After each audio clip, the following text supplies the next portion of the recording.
যুক্তরাষ্ট্রের ইরান দখলের কৌশলে বড় ধাক্কা। কুর্দি যোদ্ধারা স্পষ্ট জানিয়ে দিয়েছে তারা ইরানের বিরুদ্ধে কোনো হামলায় জড়াবে না। ফলে ওয়াশিংটনের পরিকল্পনা কার্যত অনিশ্চয়তার মুখে পড়েছে। ইরানে আগ্রাসন শুরুর আগে যুক্তরাষ্ট্র ও ইসরায়েলের ধারণা করেছিল প্রথম দিনই দেশটির শীর্ষ নেতা ও সামরিক কমান্ড কাঠামো ভেঙে পড়বে। এতে সাধারণ মানুষের বিক্ষোভে সরকার পতন ঘটবে, এমনটাই ছিল তাদের প্রত্যাশা।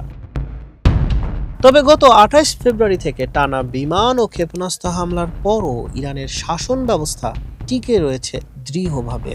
ইরানে স্থল হামলার পরিকল্পনা করা হলেও পরে ইরাক সীমান্তবর্তী কুর্দি যোদ্ধাদের ব্যবহার করার পরিকল্পনা করা হয়। মার্কিন প্রেসিডেন্ট ডোনাল্ড ট্রাম্প সহ তার প্রশাসনের কর্মকর্তা ও কূটনীতিকরা বলছেন কুর্দিরা ইরানে আক্রমণ করে শাসন ব্যবস্থার পরিবর্তন করবে। তবে ওয়াশিংটনের সে স্বপ্ন আর পূরণ হচ্ছে না। যুক্তরাষ্ট্রের মিত্ররাষ্ট্র যুক্তরাজ্য, কানাডা, জার্মানি, ফ্রান্স সহ ইউরোপীয় দেশগুলো ট্রাম্পকে ছেড়ে গেছে।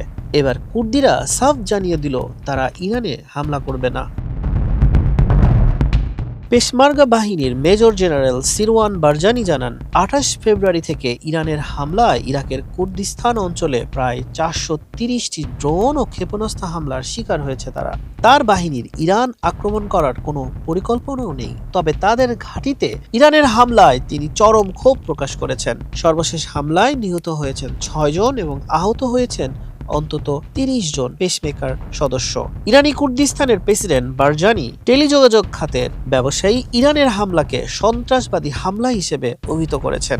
আঞ্চলিক শক্তিগুলোর সমর্থন ছাড়া ইরানকে ঘিরে বড় কোনো সামরিক পরিকল্পনা বাস্তবায়ন করা যুক্তরাষ্ট্রের জন্য কঠিন হয়ে পড়বে। ইরানকে ঘিরে ওয়াশিংটনের কৌশল কি বড় ধরনের চ্যালেঞ্জের মুখে?